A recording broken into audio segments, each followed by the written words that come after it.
Baik, bismillahirrahmanirrahim. Assalamualaikum warahmatullahi wabarakatuh. Teman-teman sekalian, kita berjumpa kembali di mata kuliah utility atau utility system, utilitas, pada lecture yang ke-8 ya. Pada topik hari ini atau kali ini kita membahas tentang karakteristik air ya. Air yang digunakan untuk proses industri ini karakteristiknya bergantung kepada sumber airnya ya. Apakah air itu dari air laut, ataukah air sungai, atau air danau, atau air groundwater, tentunya ini akan memiliki karakter yang berbeda.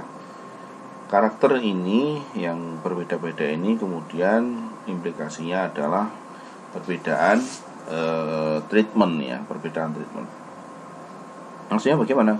Kalau kita menggunakan air laut sebagai sumber air untuk industri kita, tentunya treatmentnya akan berbeda ketika kita menggunakan air groundwater misalnya ya.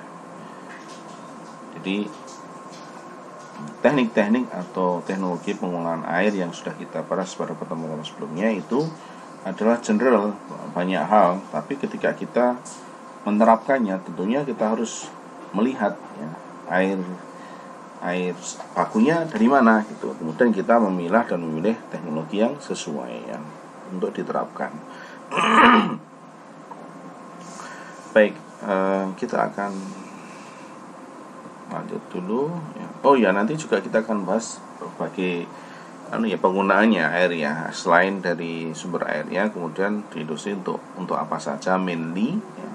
Tentunya kita sudah pernah kita singgung sebelumnya juga ya, untuk boiler terutama, untuk MCK, untuk proses ya. Cuma kita akan melihat beberapa contoh parameter penting ya untuk memastikan kualitas di airnya, air boilernya misalnya, atau air prosesnya ya. Baik, kita mulai dari siklus air. Siklus air ini sudah kita kenal ya, mungkin sejak SMP atau SMA. Jadi menurut ilmu biologi, geografi yang dulu yang saya kira belum berubah bahwa bumi ini memang 70% ya air ya. 70% adalah berupa perairan ya. Hanya sekitar 30% berupa daratan. Nah, air yang 70% itu mengalami siklus ya, siklus perputaran ya, itu secara hukum alamnya gitu ya. Ya, di balik itu tentu saja ya Allah SWT yang menggerakkan itu semua untuk kemudian memberikan kehidupan di berbagai tempat di permukaan bumi ya. Baik, kita lihat, kita perhatikan di sini ada surface water, ada groundwater, ada di sini tentunya ini lautan ya, ini lautan, ada apalagi ya, sumber airnya itu ya, yang kelihatan ada stream flow, ini aliran air sungainya ya, ataupun aliran airnya dari sungai ataupun dari waduk ya.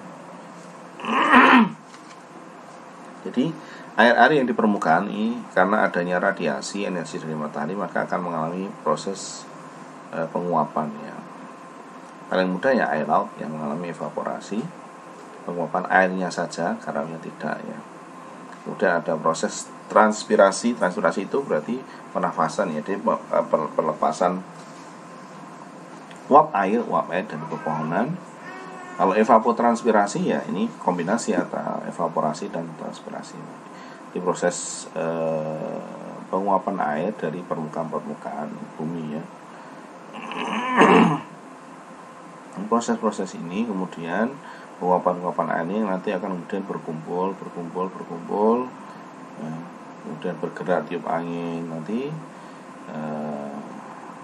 semakin berat, semakin banyak, semakin akan mengalami uap air itu mengalami kondensasi ya.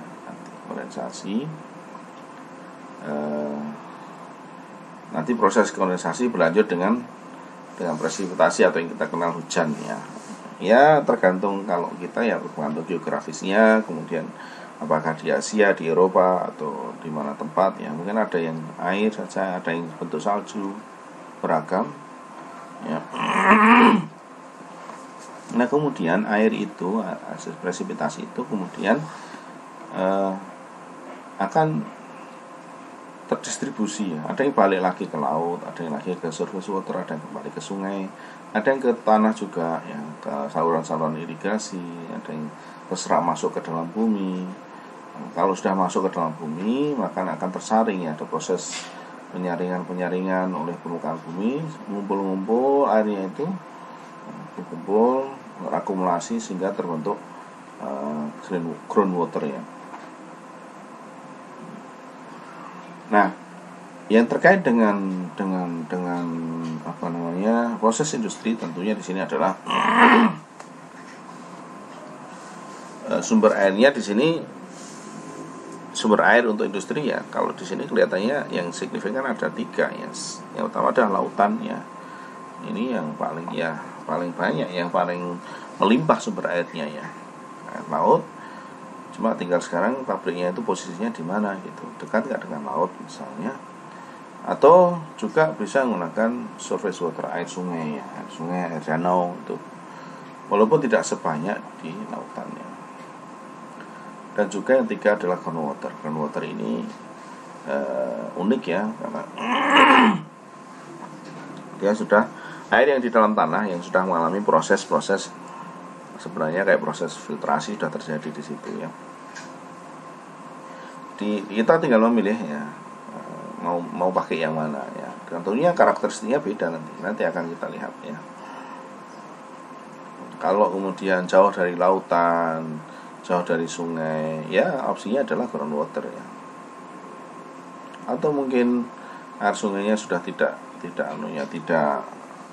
memenuhi syarat untuk digunakan, harus treatmentnya harus costly ya, sangat mahal untuk treatment awal airnya, maka pilihannya adalah groundwater misalnya. Tapi kalau air sungainya, apalagi dekat air laut ya, mungkin akan lebih mudah, hanya memang ada treatment ya, di mineralisasi ya, desalinasi yang sudah kita bahas ya, pengolahan air laut ya. Baik, ini adalah tentang info tentang water flux. Ini adalah jumlah atau volume air per tahun pada berbagai proses, baik presipitasi maupun evaporasi ya.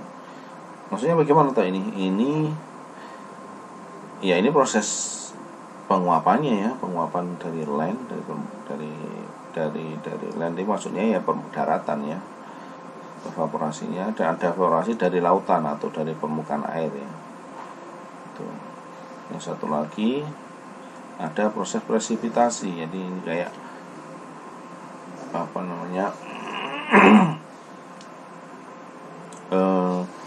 hujan ya, hujan baik di lautan maupun di daratan. Kalau dihitung ternyata balance ya, proses presipitasinya maupun di evaporasinya ya.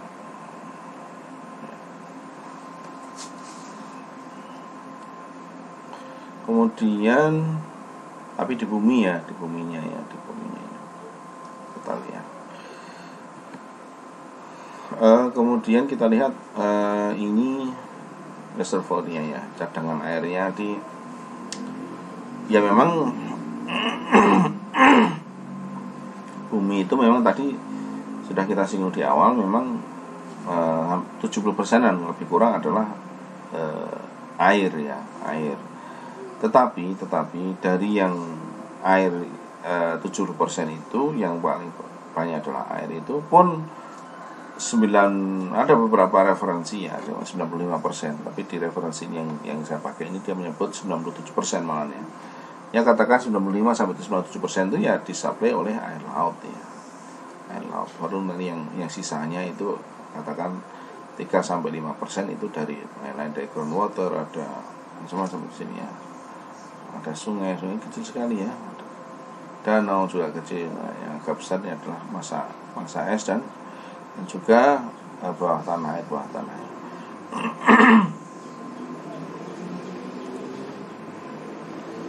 Nah, ini kita ingin melihat bagaimana karakteristik masing-masing ya. Untuk lebih mudah kita akan coba menyimak dulu, membahas dulu, fokus pada air di daratan ya. Jadi ada surface water, ada ground water ya. Ini air permukaan, surface-nya. Ini adalah air di bawah tanahnya. Ada beberapa parameter yang kita tampilkan di sini untuk lebih memperjelas, mempertegas bagaimana perbedaan karakteristik antara dua air ini. Coba kita lihat misalnya suhu. Suhu kalau di permukaan ya, suhu air permukaan di sungai, di danau ya tentunya beragam tergantung musimnya ya. Musim dingin atau musim sejuk ya, atau musim hujan misalnya, tentunya berubah suhu airnya ya, untuk suhu permukaan. Sementara untuk karena dia di ground water, di bawah permukaan tanah ya, tentu saja relatif konstan suhunya, karena dia tidak dipengaruhi oleh suhu luar ya, atmosferis maupun yang sinar matahari ya. Kemudian ada turbidity ya, ada kekeruhan ya. Tentu saja air di bawah tanah ya lebih jernih ya, karena apa? Karena dia memang sudah mengalami tahapan-tahapan, yaitu penyaringan ya, 2 atau 3 tahap situ ya. Berbeda dengan air permukaan, air sungai ya bisa tinggi, ada keruhannya, turbidity-nya ya. Apalagi kalau sudah berkontaminasi gitu.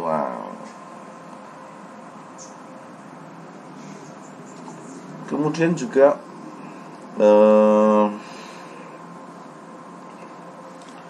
mineral kontennya ya, kita bisa lihat, silakan disimak sendiri di sini ya, kita cermati bagaimana berbeda mineralnya. Biasanya ya lebih tinggi di air bawah tanah. Itulah juga salah satu alasan kenapa seringkali kita mendengar atau melihat ya iklan-iklan air minum ya, air mineral itu kenapa dia lebih suka untuk air bawah tanah ya, karena diantaranya adalah dia bilang mengandung mineral murni alami ya, tidak terkontaminasi di bawah. Jadi masih banyak mineral yang memang sedia ada ya, atau memang ready menjadi komposisi dari air itu sejak semula, belum terkontaminasi ya. Ini ada beberapa ion-ion logam ya, ada Fe, ada Mn yang bisa silakan cermati. Kalau di bawah malah kadang-kadang Fe ini ada ya, Mn juga ada, berbeda dengan yang surface ya. Silakan dicermati di sini ya. Untuk O2-nya, kemudian silikanya, kemudian sulfatnya ya, sulfurnya juga. Bagaimana dengan virusnya atau bakteri, mikroorganismenya? Kalau di groundwater biasanya ada sih, tapi jenisnya yang iron ya. Tapi kalau di permukaan ya ada E. coli macam-macam yang bikin mencret itu ya. Ada virus, ada plankton macam-macam ya. Ya, silahkan teman-teman dicermati dulu beberapa karakteristik penting dari air permukaan dan air bawah tanah ini ya. Kalau ada yang belum clear ya nanti kita diskusikan.